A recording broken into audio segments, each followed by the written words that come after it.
Hello and welcome for another tips and tricks. So ngayon ay ituturo ko naman yung mga useful at hidden features ni Messenger, na maaring alam nyo na pero hindi nyo pa ito nagagamit. So kung interesado ka sa tricks and tips natin ngayon, ay panoorin ang video, at kung bago ka pa sa channel na ito, ay pasubscribe at like na din po sa video. So let's proceed.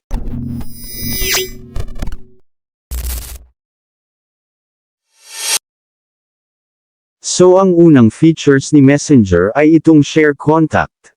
Maaring marami sa atin kapag mag-share ng contact or friend sa Messenger, ay pumunta muna sa Facebook, search ang friend, at screenshot ang profile bago ma-share sa Messenger.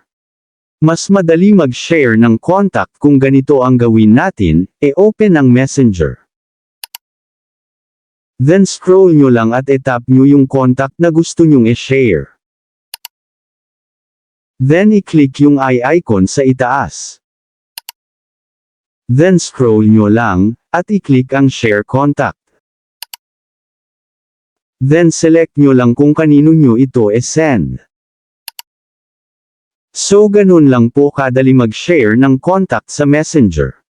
So ang sunod na useful features ni Messenger ay ang pin message. Maaring yung iba ay alam na ang features na ito, pero ano nga ba ang purpose, o para saan ang pin message? Ginagamit ito upang ma-restore or ma-saved ang mga links or importanteng messages sa ating Messenger chat.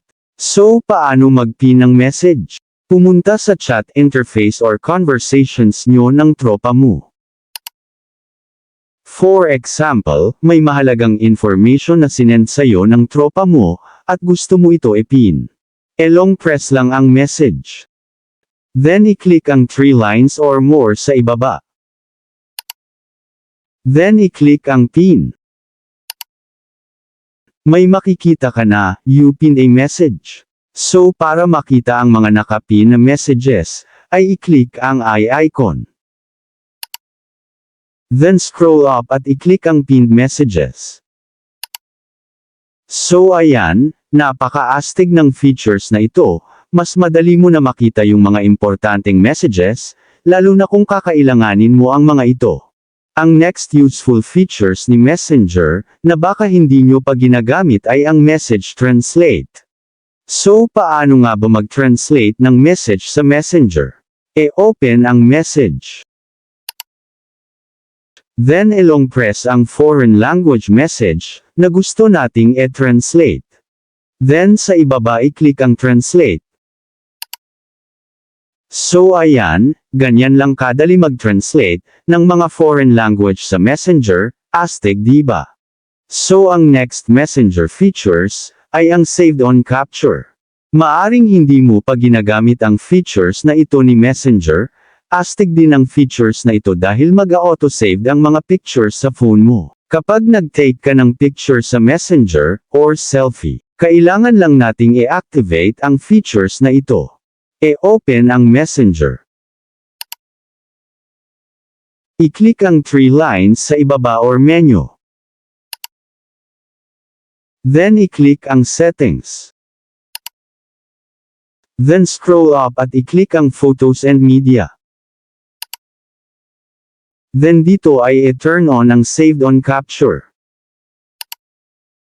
So once na turn on na natin ang features na ito, ay mag-auto-save na kapag nag-take tayo ng pictures, at selfie sa Messenger.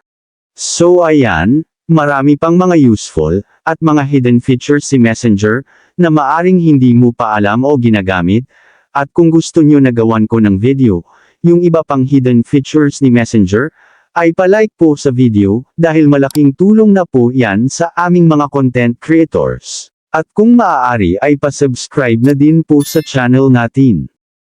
So ayan, sana po ay nagustuhan nyo ang video natin ngayon, at maraming salamat po sa mga nag-subscribe, at kung bago ka palang napadaan sa channel na ito, at gusto mo ng mga ganitong video, ay huwag po sana kalimutang mag-like, subscribe, at pindutin ang notification bell button, upang updated po kayo once na mag-upload ako ng bagong video. So thank you for watching, and God bless po sa lahat.